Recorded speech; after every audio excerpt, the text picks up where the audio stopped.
Hello, so I'm Reece. I'm the host of the Northwest Emo show on Fuse FM, and I'm joined by Billy Mattock here. We're going to be talking today about studying music at uni, loads of different projects, and we will be joined by Billy and a musician that he collaborates with a lot, Connor, on a future episode of the show talking about the Falmouth music scene. But first of all, Billy, do you want to start by introducing yourself, where you're at uni at the moment, and the kind of a few of the projects that you're involved in? Of course. Hello, my name is Billy, as you've heard. I attend Falmouth University on a music course. I've got a few projects at the minute. I've got the Doinks, which is like a garage punk kind of thing.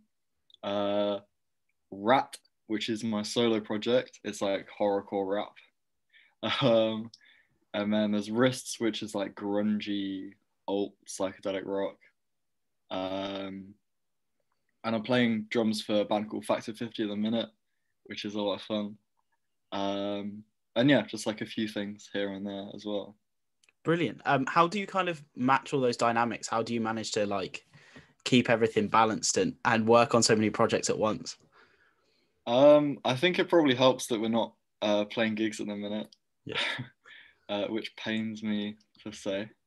But yeah, I can sort of keep on top of it all because it gives me a lot of time to write with like my solo stuff, while the Doinks and Rizts and everything are on hold for the minute.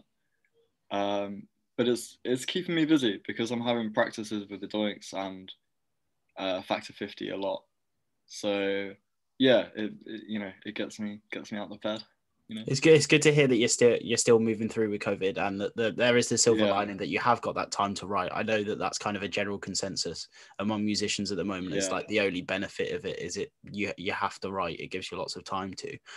Talk to us a little bit about studying music at uni. What's that dynamic like? Because I know most people that kind of are into music and love it won't study it to any capacity, and I know you kind of have most of the way through. Yeah. Well, as you know, because we went to sixth form together. I didn't do it at sixth form,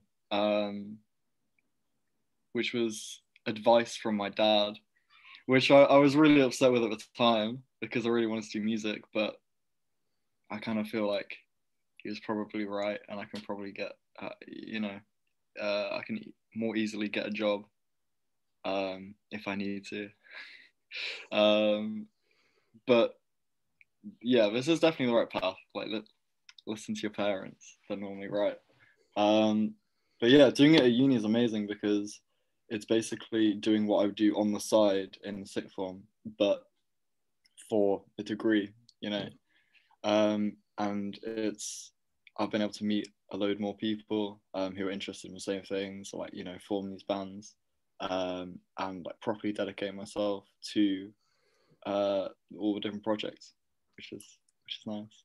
Brilliant. That's great. I mean, I think that is one of the biggest factors that comes into it as well with uni that people don't realize. The kind of studying music, the amount of people that you get to meet and interact with, the loads of different people that you can form bands with and get influences from that you might not otherwise, like BIM in Manchester, and there's loads of different places of Royal Northern College of Music, that lots of interplay there between students there and local music scenes.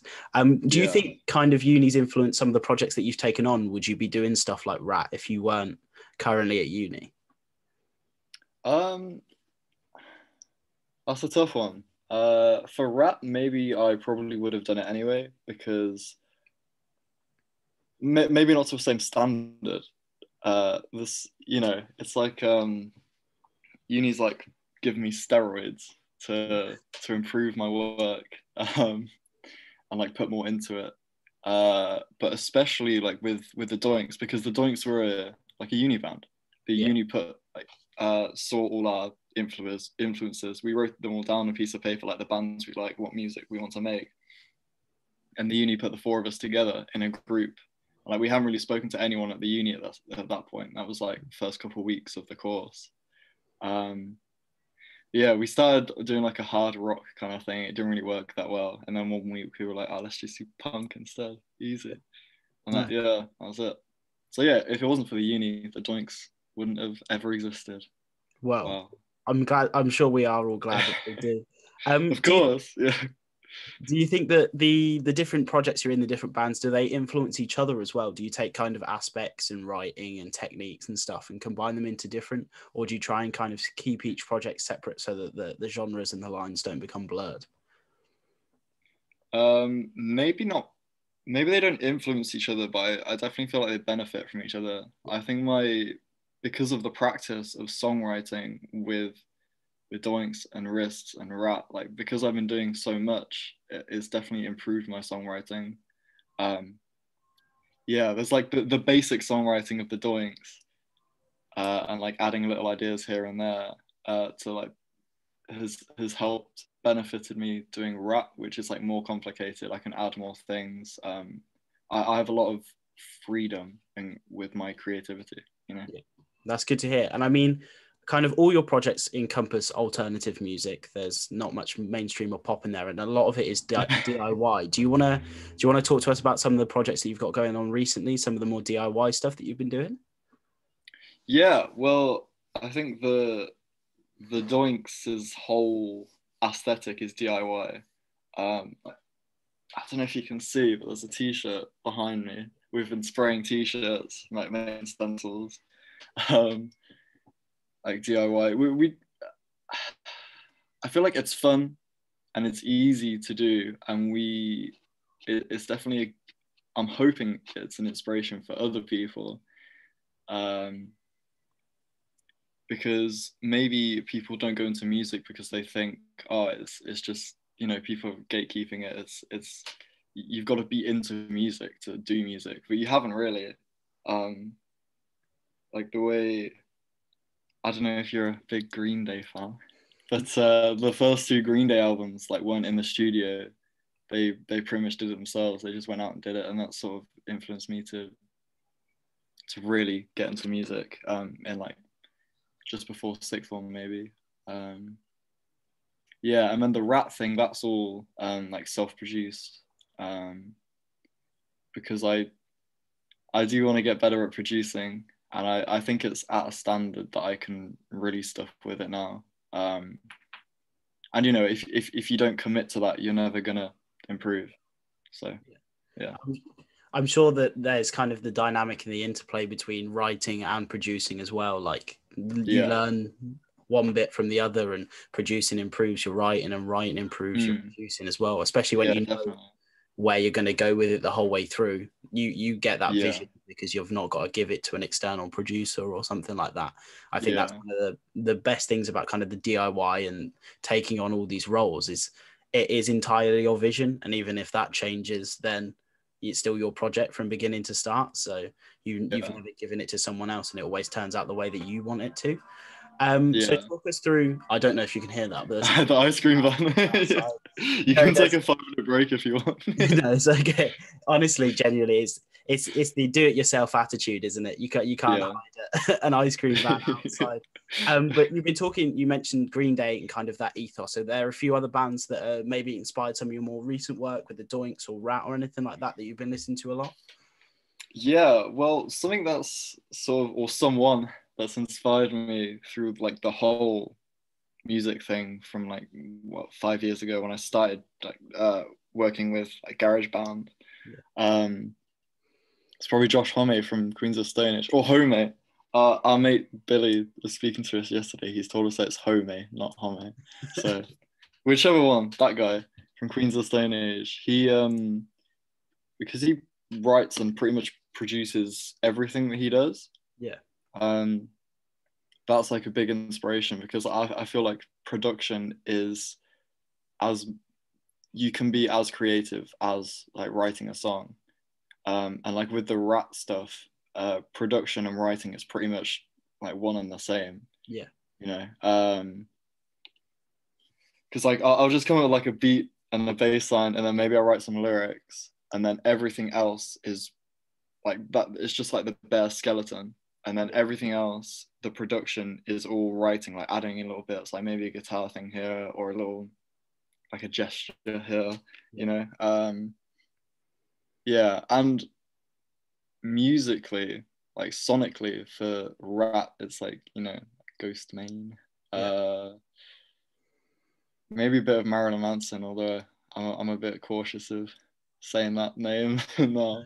Um, It's understandable. I mean, I think that there's still musicians yeah, like that. Like Swimmers comes up for me. That their yeah, sound is it still inspirational? Whether you listen to them yeah, or support them anymore, kind of you can't remove that intrinsic kind of. You've heard it now. It's part of you. It yeah, might influence further sounds. It might not. Whether you want it to yeah, necessarily. But that's all really great. So when you're going into these tracks with Rat and things like that, and you're going to write and produce it all yourself, I know that you mentioned kind of how that works and where you flesh it out with the guitar parts and different bits like that. What's your mentality when you go into writing a song at the moment, and has that changed since you started uni? Do you go, I'm just going to make a beat, and if I like the beat, I'll go whichever way that takes me, or do you go into it thinking, I want to make a song about this specific event or this specific idea? yeah. Well, it changes with each different. I try loads of different approaches. I think that helps me keep it new and original. With the Doinks, we just walk in to the room and we come up with a riff or whatever, like all together, all four of us together, and we just play it. And maybe I'll just like improvise some lyrics and write a couple ideas down in a notepad while we're playing, and then this was in like first year, and then I would go and have dinner at the what's it called, the Stannery, the campus restaurant. Yeah. We got like meals every day, and me and Connor would go sit down and we just finish the lyrics off, and then we'd bring them back to the Doinks guys like the next practice, and we'd just be like, look, this is what we've got, we'll play it, and then if it sounds good, then that's the song pretty much. There's not much more development after that. And if it doesn't sound good, we'll try something else.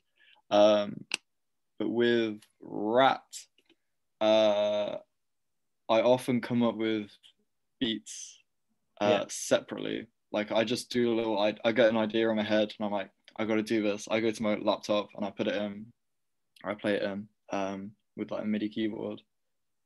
And then if I'm really feeling it and I'm like already getting lyric ideas, maybe I'll start doing the lyrics as well. Maybe I'll get like a skeleton of a song. Or sometimes I'll just leave it and then write lyrics maybe like that night, not with any particular beat in my mind. And I'll come back to all the ideas that I've got a couple of weeks later, and I'll be like, oh, these lyrics might fit with this, and I'll just put them together and see how it sounds. Brilliant. Do you want to tell us about some of the projects that you've got coming up recently? Have you got anything new that's coming out that you've got planned for the future with any of those projects? Yeah, with Rap, I'm doing a project at the minute where I release a single every month. Yeah. On the 13th of every month, of course. Nice.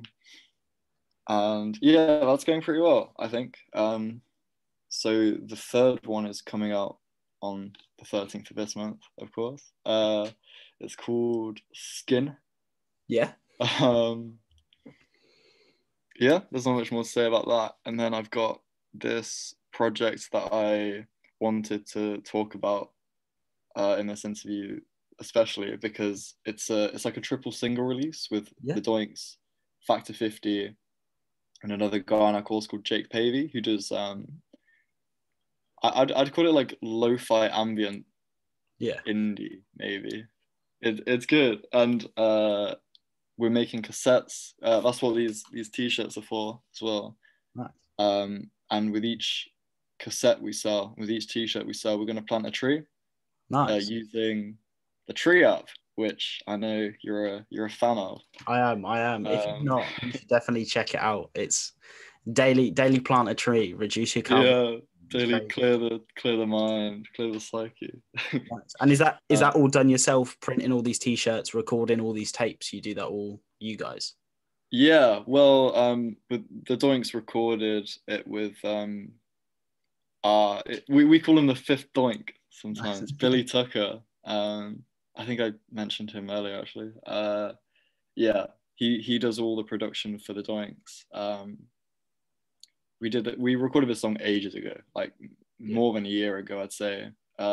Just in case something came up that we might need to release a song for, and here we are. We recorded the Factor 51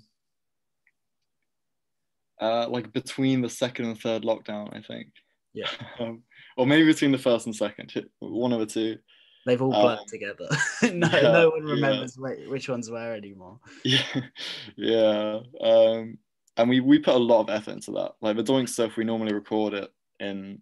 Well, we did the whole EP of the Doinks Play Punk EP in like a day. Nice.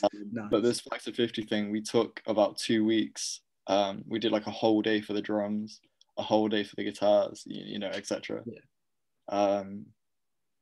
So yeah, we're looking for a really high quality sound from that.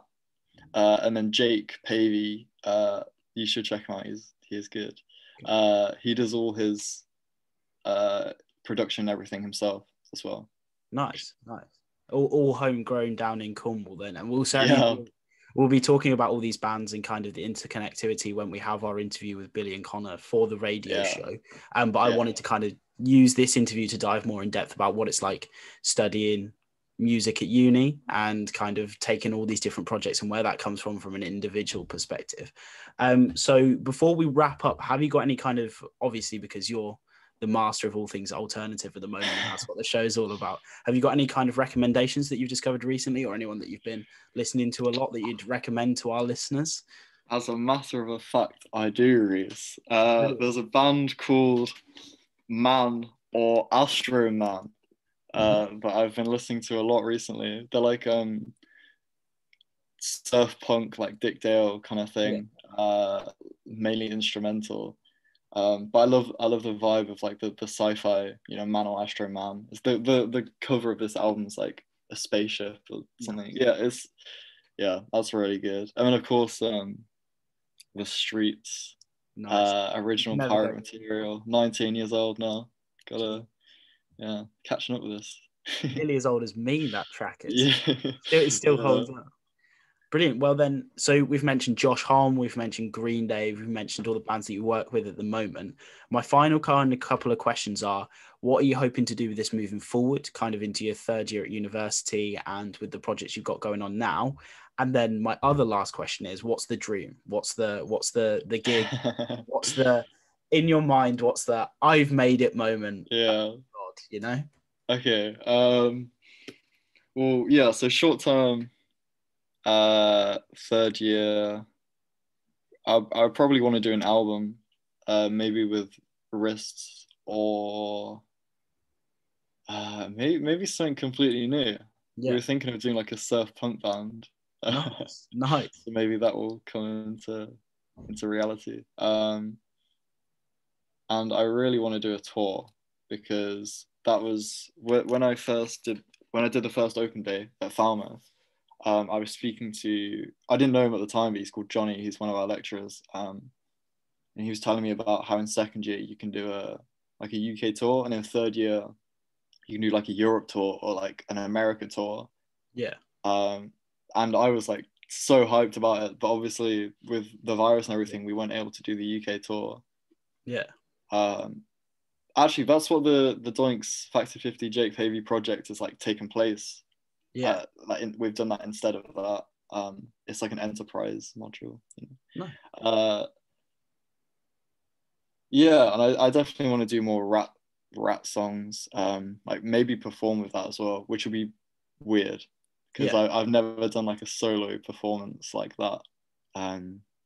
We definitely want to perform with Rizts as well, because we did a live session, but that was it, and we think it would be really fun to do live. The Doinks, we definitely want to be gigging with that. We were only active for like a month, maybe 2 months, because we did our EP in December of 2019. Yeah. Our first gig was like at the very end of January, and then obviously COVID was like the 20th of March maybe. So we managed to fit in like 5 or 6 gigs, I think, in that short time. There was one week in 3 weeks we had about 5 gigs, I think. We had 3 proper gigs, and then we did like an open mic night and something else, and it was so hectic, but you know, in a good way. Yeah. You certainly made a splash on the scene as well. If you've seen any videos of Spider-Man going mental. Yeah. We did a thing with CDE magazine. They're on the course. That's their enterprise thing. And they have like a compilation video from us, which we might put on YouTube actually soon. So keep an eye for that. And long term, like when I've made it, as you say. Yeah.